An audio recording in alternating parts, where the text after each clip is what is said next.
Assalamualaikum warahmatullahi wabarakatuh. Perkenalkan, nama saya Rizky Fajar Ramadan, berasal dari Fakultas Syariah jurusan Siasah semester 6. Di sini saya akan menjelaskan sumber-sumber hukum pidana Islam. Baik, di sini sumber-sumber hukum pidana Islam sendiri tersebut ada 4, yaitu Al-Quran, As-Sunnah, Ijma, dan Qiyas. Baik, langsung saja. Yang pertama, Al-Quran.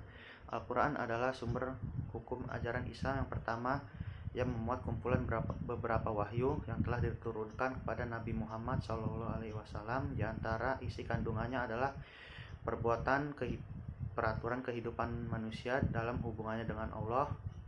Menurut Wan Markhoil, Al-Quran adalah landasan alamiah manusia yang paling sempurna, dengan penjelasan yang sempurna dari Rasulullah SAW yang tidak pernah menjelaskan dengan hawa nafsu kecuali dasar atas wahyu dari Allah Subhanahu wa Ta'ala. Dalam kaitannya dengan hukum pidana Islam, ketentuan hukum dalam Al-Quran terutama yang menyangkut kemasyarakatan seperti kepidanaan memiliki akibat ganda, yaitu di dunia dalam bentuk hukuman dan di akhirat dalam bentuk siksaan. Yang kedua, As-Sunnah atau hadis merupakan sumber hukum ajaran Islam yang kedua, karena hal-hal ini diungkapkan dalam Al-Quran bersifat umum atau memerlukan penjelasan. Maka Nabi Muhammad SAW menjelaskan melalui hadis. Adapun yang dimaksud dengan sunnah adalah segala sesuatu yang datang dari Nabi selain Al-Quran, baik berupa perkataan, perbuatan, atau takrir yang bisa dijadikan sebagai penetapan hukum syara.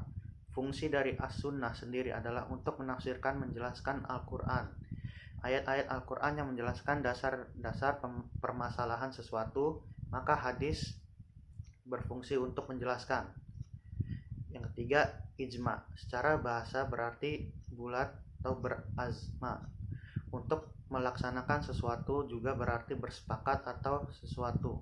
Ijma menurut istilah usul fikih adalah kesepakatan atas hukum suatu peristiwa dan bahwa hukum merupakan suatu hukum syara.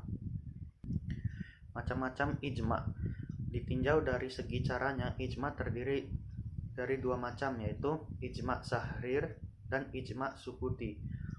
Ijma sahir adalah kesepakatan para mujtahid baik melalui pendapat maupun melalui perbuatan terhadap hukum masalah tertentu.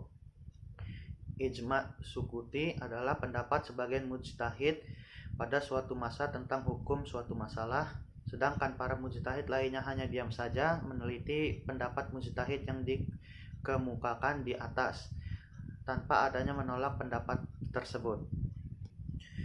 Qiyas menurut bahasa adalah mengukur, sedangkan menurut ahli usul fikih adalah menyetarakan suatu perkara terhadap perkara lain dalam hukum syara, karena terdapat kesamaan ilat di antara keduanya. Yang menyebabkan adanya qiyas adalah adanya kesamaan antar al-makis atau perkara yang dikiaskan dengan al-makis aliyah, perkara yang dikias dalam suatu perkara, dan adanya penyatu di antara keduanya. Perkara yang menyatu tersebut adalah perkara yang mendorong disyariatkannya hukum yang kemudian dikenal sebagai istilah ilat.